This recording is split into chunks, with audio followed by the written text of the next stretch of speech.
It's time to hit social media for cash tags, and for that we'd like to welcome in Megan Brantley, the VP of Research at LikeFolio.com, and welcome back Evelyn Baker, Fast Market contributor. Evelyn, Advanced Auto Parts. Yep. Right in your wheelhouse. Oh yeah, I've been there so many times with my non-existent car. But that's what Twitter and Google are for, guys. Right, exactly. So Advanced Auto Parts has earnings tomorrow, and we have seen in the first half of this year that domestic auto sales have not been quite so hot. So Megan, I'm wondering if these aftermarket auto part salesman companies, are they also suffering from these weakening auto sales, or does a company like Advanced Auto Parts have something else up their sleeve? I think that Advanced Auto has set themselves up really nicely. When we look at purchase intent for this company, we're looking at mentions of people shopping at Advanced Auto Part, whether they're going to pick up an item to fix their car, or whether they're checking out at Advanced Auto. And what we see is a nice uptrend. Last quarter, I believe they did really well when they came out with their Q1 report, and going into Q2, we're not seeing any changes in that positive trajectory. So I think they're up about 27% year over year. So that's really positive. People are, as they start to become more knowledgeable about their vehicles, they're able to complete and purchase these items and parts themselves versus relying on professionals. So I think that Advanced Auto is capitalizing on that movement.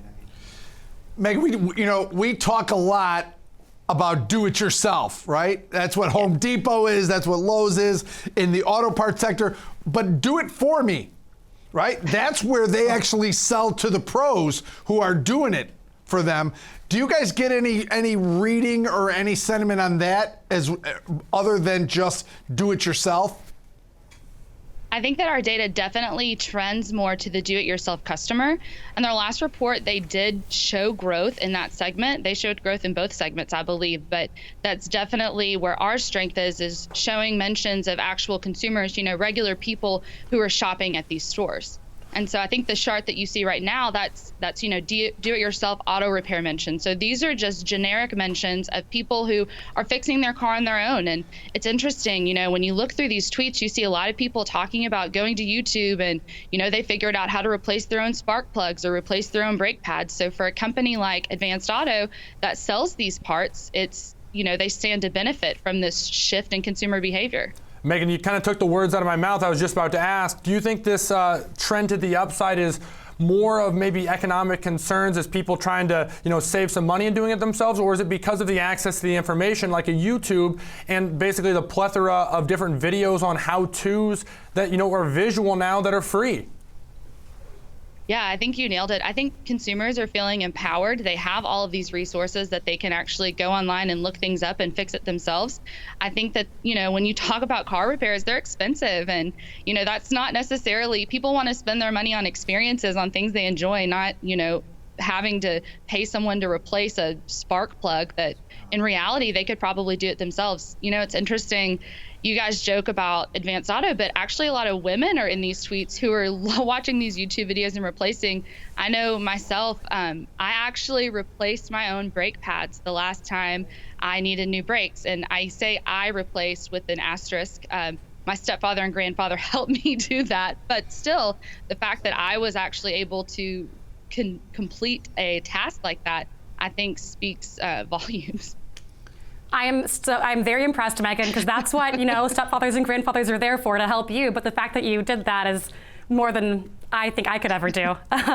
But we see a lot of other companies in this space, right? And actually, I have a tweet from a name that you may be familiar with, our own Oliver Rennick. And he says, hard to find more consistent winners in retail than auto parts. These things are machines. Advanced Auto Parts still growing top line, and AutoZone the higher margin earnings play.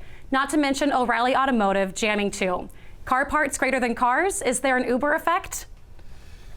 I think it has a lot to do with what you guys were just talking about. There's a factor here that people are keeping cars longer, right? Sales are a little bit soft from some of the new cars, but everyone knows if you talk to any dealer, their used car department is growing like gangbusters. So I think the YouTube effect, as well as keeping cars longer, I think it goes right into the fact that fixing your own car, not only because the sense of accomplishment doing it. I think this is natural, and these numbers, even though the stock hasn't acted that well, it looks like since its last earnings report, this, all these stocks do extremely well in terms of, and their business has hung in there like, frankly, some people didn't think they could. And, it's been completely impressive. I think, first off, we just got filled on those Uber puts, Kevin, but looking at Advanced Auto Parts, though, if you're comparing it to the rest of retail, it's flat over the last 12 months. So although that isn't maybe going to outperform the rest of the overall S&P marketplace, it's certainly outperforming a lot of its peers in the retail space. We talked about how much that's lagged across the board. But when you're looking at Advanced Auto Parts, Megan, from a particular Advanced Auto Parts story, it's hard not to notice consumer purchase intent mentions are trending to the downside. I think that there's a little bit of seasonality there when you look at that purchase intent. Q1 is typically, from our data perspective, where you see the highest amount of purchase intent. So I think that when you look quarter over quarter, looking at quarter two, there's still that year over year growth when, as you said, the stock is pretty flat, if not falling a bit.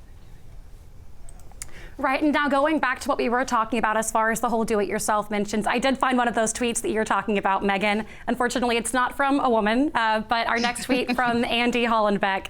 He says, I just want to thank all the people who put up DIY auto repair videos on YouTube, like we were talking about, right? Yeah. Turns out the headache I've been working around for 2 weeks took me only 2 minutes to fix once I found the right video. So do these other companies within that sphere that we were just looking at on those on that comparison chart, O'Reilly and Advanced Auto Parts, do they also play into this DIY culture as much as Advanced Auto Parts, would you say? I'll take this. Here's what I think. I think this whole YouTube phenomenon with people learning how to do, things via watching YouTube videos, and I have done that. I have cooked ribs based on a YouTube video. I'm telling you, it's a game changer for all these markets. And if these companies are smart, they will flood the internet with how-to videos on these because it goes right into this. If you can do this for 30 or 40% of the cost of taking it in to a place to get it fixed, that's money in your pocket. No, to me, that's a huge opportunity for one to, gain loyalty amongst customers, but really increase that happiness in terms of being a customer. And I don't know if you have any insight into the consumer happiness across the board in any of these companies, or if one sticks out to you, Megan. But it is one of those things where I think it's a huge opportunity, as Kevin mentions. I completely agree. I think it's a great opportunity. I think in general, people are really excited and they do feel that sense of accomplishment when they're able to fix something on their own. And so I think that kind of helps support those happiness levels. From a pure opportunity perspective, I think you can see that, Advanced Auto, even though we see their purchase intent on the uptick, their stock hasn't necessarily followed suit. So that for us is setting up for a nice potential earnings opportunity. Alrighty, so just to kind of tie it all together then before we let you go, Megan, with the stock selling off to basically flat over the last 12 months, even though the data's pulled back a little bit, you guys like what you're seeing overall going into this announcement, and if you had to choose, it sounds like you may be leaning a little bit bullish. Yes, and just as a caveat, you can see on this chart there, this is a low sample size. So these are, we're talking about 1 to 2.5 mentions per day for Advanced Auto. So just that as an asterisk. But yes, this data is leaning bullish. All righty, Megan, we got to leave it there. We appreciate you joining us this morning, and we'll look forward to talking to you again soon. Thanks. Great to talk with you guys.